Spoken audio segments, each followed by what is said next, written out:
జగన్మోహన్ రెడ్డి ఎంతో గొప్పగా నిన్నటి వరకు 12 లిస్టులు అయితే రిలీజ్ చేయడం జరిగింది. ఆ 12 లిస్టుల్లో కూడా ఇప్పటివరకు సమన్వయకర్తలను మార్చడం కానీ, లేదా పాత వాళ్ళని తీసి కొత్త వాళ్ళని పెట్టడం కానీ, కొత్త వాళ్ళని తీసేసి ఎవరినో తీసుకొచ్చి పెట్టడం కానీ ఇలా చేస్తున్నాడు తప్పితే అభ్యర్థులను ఎందుకని ప్రకటించలేకపోతున్నాడు అంటారు? ప్రకటించట్లేదంటే ఆ నియోజకవర్గంలో వాడికి బ్యాడ్ ఉంది కాబట్టి మరి చిలకలూరుపేట నుంచి రజనీ గుంటూరు 2లోకి తేవటం జరుగుతుంది. మరి ముందుగానే ప్రకటించే అభ్యర్థుల్ని వాళ్ళు మరి తాయిలాలు ఇచ్చి జనాన్ని ఆకర్షించేది చీరలు పంచటం, కుక్కర్లు పంచటం, వాషింగ్ మిషన్లు ఇస్తామంటాం, ఈ ప్రగట్భాలు బలికి ప్రజల్ని ఓటర్లను మభ్య పెట్టడానికి ముందుగా ప్రకటించాడు. ఒక లిస్ట్ అంటాడు, 2వ లిస్ట్ అంటాడు, 3వ లిస్ట్ అంటాడు, మరి 12 లిస్టుల దాకా పెడతాడు. ఇంకా 12 లిస్టులు పెడతాడు. ఎందుకంటే ఎన్నికల నోటిఫికేషన్ రావాలి కదా. ఈ లోపంతా అందుకనేగా దానికి సిద్ధం అని టైటిల్ పెట్టుకున్నాడు. ఆ టైటిల్ పెట్టుకొని గందరగోళం సృష్టిస్తూ ప్రజలను మభ్యపెట్టి అలా ఈ ఓటర్ బలోపాయాలు చేయాలా చేసి వాళ్ళని మాయలో దించి మళ్ళీ నేనే అధికారం రావాలనే అంత ఆర్భాటంతో ప్రకటించిన సీట్లను కూడా నిన్న చూసాం కదా. చిలకలూరిపేటలో మల్లెల రాజేష్ నాయుడు గురించి అతని దగ్గర సలహాల సజ్జల రామకృష్ణారెడ్డి అనే అతను 6.5 కోట్లు ఇచ్చాడు రజనీకి, విడుదల రజనీ మినిస్టర్కి అని చెప్పేసి చెబితే 3 కోట్లు రెట్టించి తర్వాత 3.5 కోట్లు ఇస్తామని చెప్పేసి అడగమాకయ్యా నువ్వు రాజేష్ అని చెప్పేసి అన్నాడంట సలహాల సజ్జల రామకృష్ణారెడ్డి.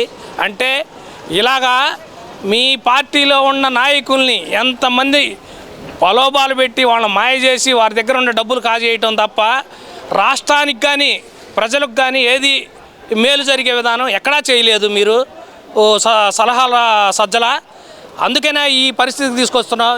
ఇది ఇలాంటి పరిస్థితులు తీసుకొచ్చావు కాబట్టి రేపు ఇంకెన్ని రోజులు ఉందలే రోజుల్లో దగ్గర పెట్టుకోవడమే తప్ప మీ పార్టీ పతనానికి మీరు చేసే శాస్త్రాలు, మీరు చేసే పద్ధతులు ప్రజలకు కూడా పూర్తి స్థాయిలో అన్నీ అందుబాటులో చూస్తున్నారు, ప్రతిదీ కూడా గమనిస్తున్నారు. మీరు చేసిన వికృత శాస్త్రాలు ఏంటి, రాష్ట్రాన్ని అభివృద్ధి చేయకపోవటం, మేము లెగిస్తే బటన్ నొక్కానంటాం, ఇది తప్ప మీరేమీ చేయలేదు. సలహాలు మాత్రం చాలామంది సలహాదారులు పెట్టుకున్నారు. ఎలాంటి ఉపయోగం లేని సలహాదారులు ప్రజల సొమ్ముతో సిద్ధం సభలు పెట్టుకుంటూ కోట్ల రూపాయల ఖర్చులు పెట్టి సిద్ధం సభ గ్రాఫిక్స్లో చూపిస్తున్నావు, గ్రీన్ మ్యాట్లు వేపిస్తున్నావు. ఇదే అమరావతిని నిండు సభలను అన్నీ కడితే నువ్వు అదే నిండు సభ అసెంబ్లీలో కూర్చొని నువ్వు మాట్లాడుతున్నావు. అదేమన్నా గ్రాఫిక్సా? నువ్వేమన్నా గ్రాఫిక్స్లో కూర్చున్నావా లేదంటే గ్రాఫిక్స్లో చూపిస్తున్నావా? నువ్వు గ్రాఫిక్స్ అనే మాట మాట్లాడుతున్నావు. ప్రతి విషయంలో కూడా అబద్ధాలు, లెగిస్తే తెల్లారితే అబద్ధాలు, అప్పులు, ఈ తప్ప రాష్ట్రానికి నువ్వు ఒరగబెట్టింది ఏమీ లేదు జగన్మోహన్ రెడ్డి. వైసీపీ ఆఫీసులో ఒక కౌంట్ డౌన్ టైమర్ అయితే పెట్టడం జరిగింది.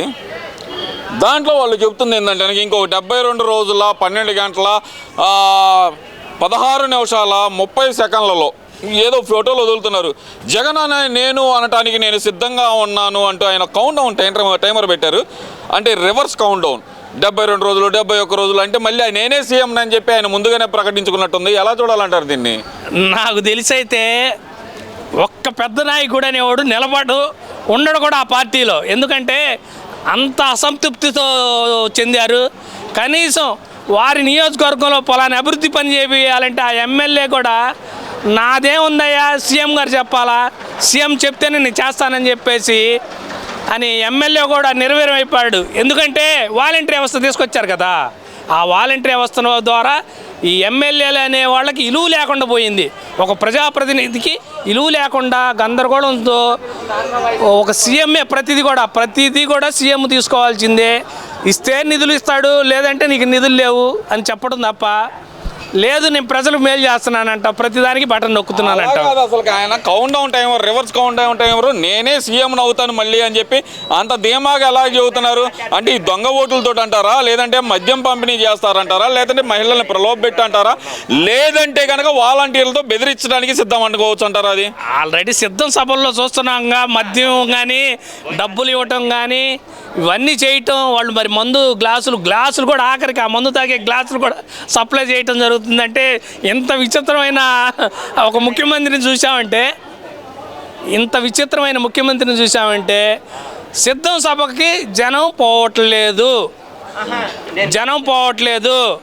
ఆఖరికి కాలేజీ బస్సుల్ని స్కూల్ బస్సుల్ని మొత్తం వాళ్ళని బెదిరించి మీ బస్సులు పెడితే మీ స్కూళ్ళకి మీ ఇచ్చిన అది రద్దు చేస్తామని చెప్పేసి ప్రజల్ని ప్రలోభాలకు పెట్టి పలావ పొట్లాలు పంచుతూ తీసుకెళ్తున్నావు తప్ప స్వచ్ఛందంగా ఎక్కడా కూడా నీ సిద్ధం సభలకి హాజరు కావట్లా. ప్రజలకు మొత్తం తెలిసిపోతుంది ఎప్పటికప్పుడు కూడా. తిరుమల తిరుపతి బస్సుల్లో కూడా ఈ సిద్ధం సభల ప్రచారానికి తీసుకెళ్ళి దాంట్లో మందు గ్లాసులు ఎముకలు అంటే ఆల్మోస్ట్ ఆల్ అసలు తిరుపతి కొండ మీదకి వెళ్ళే బస్సుల్లో కొండ మీద కూడా ఈ ఎముకలు మందు గ్లాసులు సిగరెట్ పీకలు వెళ్తే కనుక దారిలో చెక్ పాయింట్లు ఏం జరుగుతున్నాయి అంటారు? ఇవన్నీ అసలు ఏం జరుగుతుంది అంటారు? అసలు వాస్తవంగా ఏంటంటే అతనికి దేవుడంటే ఇలువ లేదు, దేవుడంటే భక్తి లేదు. దీనివలన ప్రాబ్లం అంతే. అతను కొని తెచ్చుకోవటమే, కొన్ని పొరపాట్లు చేస్తున్నాడు. మరి దేవుడు కూడా చూస్తున్నాడు కదా అతని గురించి, ఇతను ఏ శాస్త్రాలు చేస్తున్నాడో ఏంటో. నిన్న డయాఫ్రామ్ వాల్ కట్టాడు కృష్ణా జిల్లాలో, మన కృష్ణానదికి. ఆ డయాఫ్రామ్ వాల్ ఓపెన్ చేయడానికి అంత భారీ హంగామా, అంత అవసరమా? అది ఎవరి సొమ్ముతో? ప్రజల సొమ్ముతోనేగా రిటర్నింగ్ వాల్. అది కట్టింది టీడీపీ టైంలో కట్టింది రిటర్నింగ్ వాల్. అది పూర్తి నువ్వు ఉండగా ఇప్పుడు నువ్వు ఓపెన్ చేసావు దాన్ని. నిన్న అంత హంగామా చేయటం అంత అవసరమా? మరి దానికి ఎన్ని లక్షలు ఖర్చు? పోలీస్ వ్యవస్థను మొత్తం మరి అక్కడ పెట్టుకున్నావు. మరి వాళ్ళ జీతాలు ఏంటి, వాళ్ళ పరిస్థితి ఏంటి? అంటే ప్రజల బాగోగులు అవసరం లేదా? అంటే నీ ప్రాణరక్షణ కోసం పోలీసుల్ని వ్యవస్థలో ఉన్న మొత్తాన్ని కూడా నువ్వు ఉపయోగిస్తున్నావు ఇంత దుర్మార్గంగా. ప్రజల కోసం చేయాల్సిన పోలీస్ సేవల్ని కూడా ఉపయోగించుకోలేకపోతున్నావు.